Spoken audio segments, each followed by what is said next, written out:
Olá, meus irmãos e amigos, graça e paz. Eu sou o pastor Josias Arthur e este é o canal A Sublimidade das Palavras.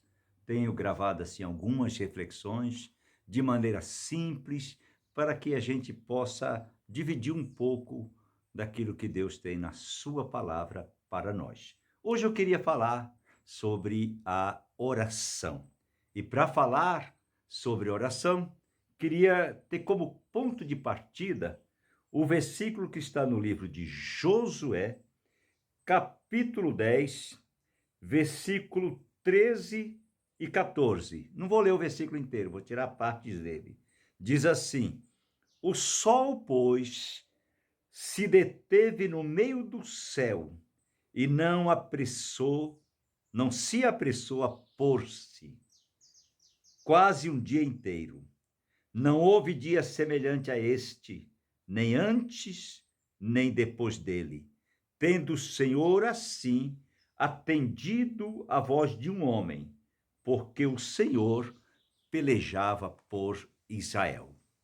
A partir desse versículo, vou tirar os óculos, nós vamos fazer uma reflexão sobre a oração. De um jeito assim meio prosaico, a gente diz que não existe oração forte.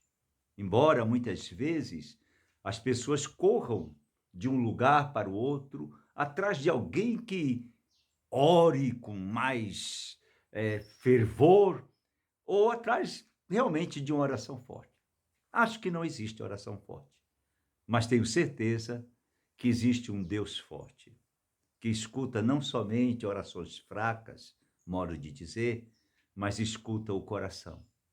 Escuta até mesmo o gemido da nossa alma. Vou trazer 3 exemplos. O primeiro exemplo é o de Ana. Ana era uma mulher atribulada no coração. Hoje ela seria classificada como uma pessoa depressiva. Era casada com um homem muito bom, mas ela não gerava filhos. E era um tempo que filho era uma das coisas mais importantes. E o seu marido arrumou uma outra mulher que gerava filhos. E a outra era uma mulher fértil e começou a gerar os filhos para este homem chamado Eucana. E Ana ali, casada com ele. A outra ainda aproveitava para humilhar, dizendo: Você é como árvore seca que não produz frutos. Isso deixou Ana muito abatida. E quando havia as festas que eles iam, Ana ia junto, mas cabeça baixa, né? Não queria participar de nada, foi perdendo a alegria de viver, até que um dia foram até a festa em Jerusalém. E ali, logo cedo, o marido queria que ela comesse alguma coisa, ela saiu, cabeça baixa, e foi até a tenda da congregação, um tabernáculo. Ainda não existia um templo, mas existia um lugar onde ficava o sacerdote. E ali, naquele lugar, ela se ajoelhou num dos bancos e chorou. E abriu seu coração. Na verdade, ela não conseguia nem articular suas palavras, balbuciava algumas coisas ali no meio do choro, ao ponto que o sacerdote ali foi perto dela e repreendeu. E disse: Você tem que se afastar do vinho, do álcool, é muito cedo para estar assim. E ela, na humildade, disse: Meu senhor, a tua serva não bebeu. É apenas uma pessoa atribulada de coração. Vim aqui derramar minhas lágrimas. E Eli olhou para ela e disse: Então seja feito conforme aquilo que você pediu. Era uma palavra pastoral, vamos dizer assim, porque Deus autentica a palavra dos seus ungidos, muitas vezes. Daquele momento em diante, Ana mudou seu semblante. Foi só uma promessa, mas ela saiu dali curada. Foi, encontrou o marido, disse: Eu quero comer, quero me alegrar. E o certo é, para encurtar a conversa, que no tempo certo, talvez um ano depois, Ana estava em volta com as fraldas, com uma criança, né? Porque Deus lhe ouviu a oração e concedeu o seu pedido. Às vezes, eu acho que a oração que funciona é a que sai da alma, do coração, é a sinceridade do coração, né? Às vezes oramos por pessoas também, as pessoas precisam receber oração. E qual o segredo? É buscar um dom especial de cura? Não. Jesus, quando orava pelas pessoas e quando as abençoava ou as curava, o evangelista diz que ele se movia em íntima compaixão. Olha o segredo. Ele tinha empatia, ele sentia a dor da pessoa, sentia o que aquela pessoa estava precisando. E ali, movido de íntima compaixão, coisas maravilhosas acontecia. A oração, ela é uma fala com Deus. E Deus, ele pode muito, a oração pode muito em seus efeitos. E Deus, muitas vezes, responde orações, às vezes coisas muito difíceis, e Deus responde. Esse texto que eu li é um texto muito bonito. Fala que Josué estava ainda tomando posse da terra, os primeiros tempos ali, e ele tinha que combater muitos inimigos. E um dos inimigos que ele estava combatendo era mais forte que eles. E havia um conhecimento de guerra.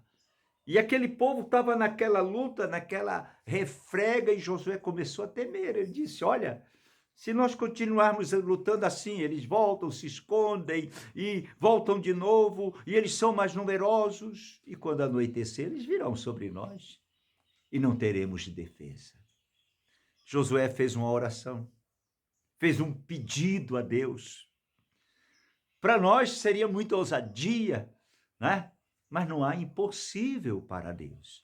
Ele disse: Senhor, eu preciso de uma coisa, pare o sol no meio do céu até essa batalha ser vencida. Grande pedido. E o texto que lemos diz que o sol parou no meio do céu e só se pôs quando Israel, através de Josué, já tinha a vitória garantida. Olha que oração tremenda.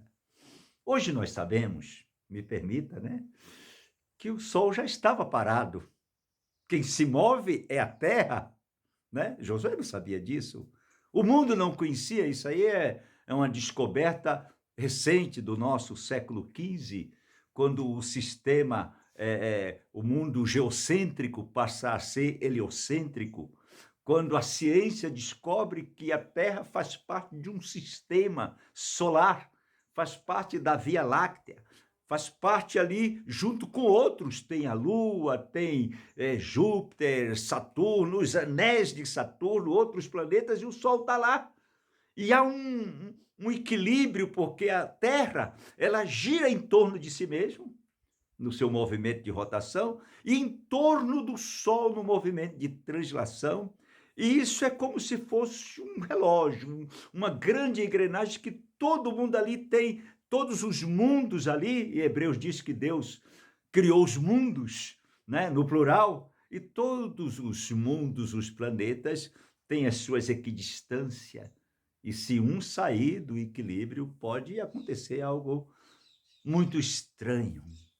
Na verdade, quando Josué pediu para Deus parar o sol, sem Josué saber, ele parou toda uma galáxia. Parou a Lua, parou a Terra, parou as luas de Marte, parou os anéis de Saturno, parou o equilíbrio do espaço sideral. Moveu todos esses mundos para quê? Para mostrar seu amor e para atender a oração de um homem. E o texto é lindo, que diz que não houve um dia igual àquele, nem antes e nem depois.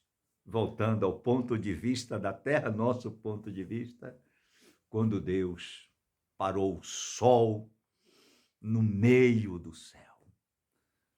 Se Deus fez isso para Josué, ele pode atender o seu pedido. A oração, ela começa com uma intimidade com Deus, uma vontade de conhecê-lo, uma vontade de buscá-lo. E nós cristãos oramos em nome de Jesus. Usamos esse nome como um acesso ao Pai, porque ele disse: ninguém vai ao Pai se não for por mim. Deus, na sua infinita misericórdia, ele sabe o que a gente precisa. Falar de oração é difícil porque existem muitas místicas. Tem gente que diz assim: olha, você tem que explicar para Deus o que você quer. A sua oração, se você quiser um objeto, tem que detalhar a bobagem, né? Porque a Bíblia diz que a palavra nem nos subiu à boca e o Senhor já conhece por inteiro. Ele conhece o nosso deitar e o nosso levantar, mas Ele quer que nós nos relacionemos com Ele, que nós nos dirigimos a Ele em oração. Esse fato de Ana, que mal conseguia articular as palavras, tocou o coração de Deus. Essa necessidade de Josué intercedendo por uma nação que Deus estava formando ainda por um povo, fez com que Deus parasse as esferas celestes apenas para atender a oração de um homem. Eu quero dizer que, se Deus fez isso por Josué, o que Ele não fará por nós? Quando oramos, às vezes na hora da aflição, quando oramos também com agradecimentos, com ações de graça, com súplica, Ele nos atende. Nós temos um Deus que atende a oração, apesar de nós. Um outro exemplo diz que Elias era um homem passional, sujeito às paixões, o tipo da pessoa que fecha os olhos e se joga, passional de tudo. Mas Elias orou e Deus atendeu. E por 3 anos e 6 meses, a um pedido de Elias, não choveu sobre Israel. Deus mexeu também nas esferas celestes, no tempo, nos movimentos, né, da natureza. E depois Elias orou e Deus mandou a chuva. Mandou uma nuvem pequena que cresceu e foi uma chuva torrencial. Deus atende a oração. Às vezes, até mesmo se Ele tem um plano para nós, mas nós nos sentimos muito fracos para esse plano, incapazes de executá-lo, nós podemos falar com Deus. Tem um texto bíblico em Isaías também, para a gente concluir esse raciocínio, do rei Ezequias. O rei Ezequias recebeu uma palavra: põe tua casa em ordem, porque certamente morrerás. Não foi qualquer pessoa que falou com Ezequias, foi o profeta Isaías, que todos conheciam como Deus era com aquele profeta. E Ezequias, ao ouvir a palavra, na cama, doente, fraco, ele virou-se ao canto da parede. Eu acho bonita essa expressão, na cama, e orou ao Senhor.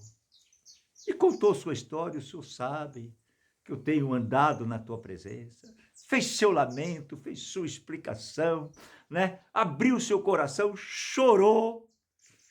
O profeta já estava indo embora quando foi tocado por Deus. Você tem que voltar. Vá dizer a Ezequias que ele vai ter mais 15 anos de vida. Uma bênção maravilhosa. Termino dizendo para você que este canal, A Sublimidade das Palavras, é um canal para pequenas reflexões, mas reflexões que possam melhorar nossa fé. É isso. Deus abençoe a todos.